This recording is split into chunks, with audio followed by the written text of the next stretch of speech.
It's about the Great Reset. We need a great reset. Learn to use the dark side of the Force. So we've been tracking the Great Reset. Part of it is a change in attitude in various sectors. And we have a series of 3 stories, or 2 stories and one sort of interesting development here. The first one is from The Guardian, and the headline is Deep Sea Gold Rush for Rare Metals Could Cause Irreversible Harm. And it says here, in a windowless conference room in Canary Wharf. Appropriate. Dozens of mining executives, bankers, and government officials are being promised unique insights into how to profit from the deep sea gold rush. The hoped for gold rush lies thousands of miles away on the bed of the Pacific Ocean, where trillions of potato-sized nodules of rare earth metals vital to power the next generation of electric cars can be discovered 4,000 meters below the surface. And I have this sentence highlighted because the Pacific Ocean has appeared in a couple stories recently, and most recently it was with the Antarctica story, and how they were looking, or some scientist was looking for what he believes is alien technology in the middle of the Pacific Ocean that came down in a meteorite in 2014. So a lot of attention in the Pacific Ocean to generate some kind of revolution or change. Mining companies are hoping that global rules to allow the industrial-scale deep-sea mining to collect the haul could be set in place as early as July 2023.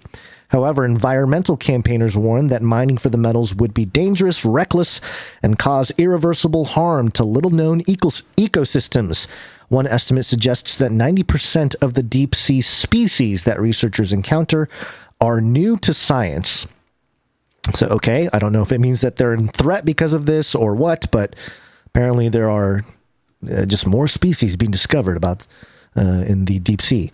Louisa Casson, a Greenpeace campaigner, criticized the industry for running the conference and banks for considering investment in the dangerous and unnecessary projects to make a quick profit. Quote, the destructive new industry wants to rip up an ecosystem we are only just starting to understand, she said. They are aiming to make a quick profit while our oceans and the billions of people relying on them bear the costs. And this seems to be the tactic, climate change tactic that we've noticed multiple times being deployed here, which is basically, hey, we have this new ecosystem or this new frontier of nature that we haven't fully grasped yet. We haven't completely categorized all the elements or aspects or the variables and, creatures and everything. We're just learning about it. Well, if we do this gold thing, it'll destroy that ecosystem. But it puts them in a bind, right? Because the whole thing to mine all this stuff is to basically power the clean, revolution, the green revolution with the sustainable development and ESG and all that stuff. So, puts them in a pretty tough spot there. The UN-affiliated organization that oversees the controversial new industry has granted licenses for companies to explore the area, but full-scale mining has yet to start. So the UN is overseeing this whole new industry of deep-sea gold mining. Is that similar to deep space? Interesting. That could soon change, however, as the tiny Pacific island nation of Nauru has triggered a 2-year rule giving the International Seabed Authority, ISA, 2 years to implement regulation governing the industry.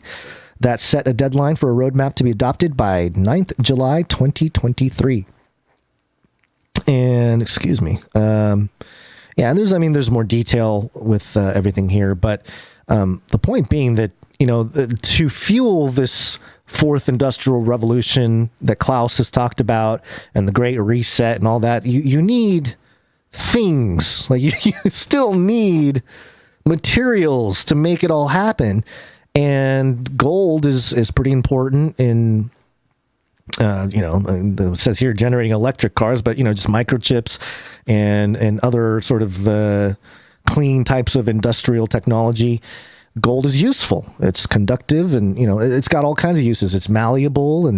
And so there is a true value there, but to get to it, you're going to have to dig and do stuff that destroy Earth. Yeah, you got to destroy Earth. You're back. He's back. Hold on, let me back. I made it. Get you back up here. All right. So yeah, we're kind of through this story here, but it's basically I don't know if you caught any of it, but there's deep sea gold rush. Yeah. Taking place.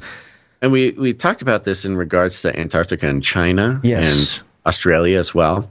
But the funny irony to it is, you need the gold if you're going to electrify all of the fossil fuel stuff. Everything that used to take oil now is going to take gold and other gold, just tons of materials, right? It's just a whole And it's like the idea is you drive an electric car and save the Earth. Well, you gotta dig more scars into the face of Gaia in order to create your electric cars. It puts these climate change activist types in a real tough spot. Oh, and it's it is a tough spot, but it's also all they really have to do is ignore it. And they can just keep doing what they're doing. This article is based on a group that is pushing back on, environmental campaigners that are pushing back on this. But which is funny because this organization that is doing this mining, yet to grant a full license, is a UN affiliated organization. So the UN is the one saying, all right, we're going to start gathering materials for the fourth industrial revolution green thing, and we're going to do it.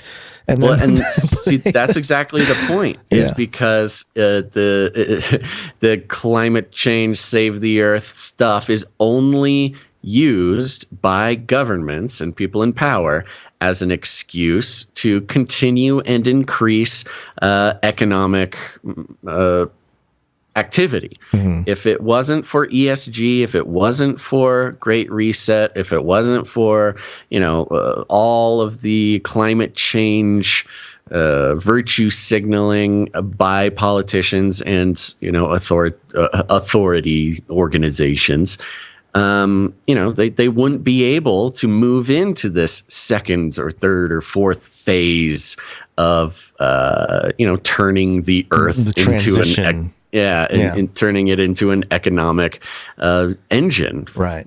In a way, we know this about the Great Reset and ESG and things like that. It really only toes that line because it's what needs to happen to pull some sort of shade over the eyes of the public. So they can just continue doing what they've always done, which is gathering power, centralizing resources and money, and using it to more or less oppress the everyman of the world. It's interesting. I'm kind of picturing this analogy here of this old system that's been in place for the last 150 years or whatever. It's kind of like an old train. It's running. Everybody's on it. But it's pretty rickety. It's falling apart, and for the longest time they've just been replacing parts as they go. Like they're moving. The train's moving, but you got to fix stuff. Right. But now they're kind of like, okay, well, for us to get to this place where we want to get to, we got to just get on a new train. We got to build a new train, and then we got to get everybody to switch trains, which is hard to do because one train, the train's already moving, and so you got to have.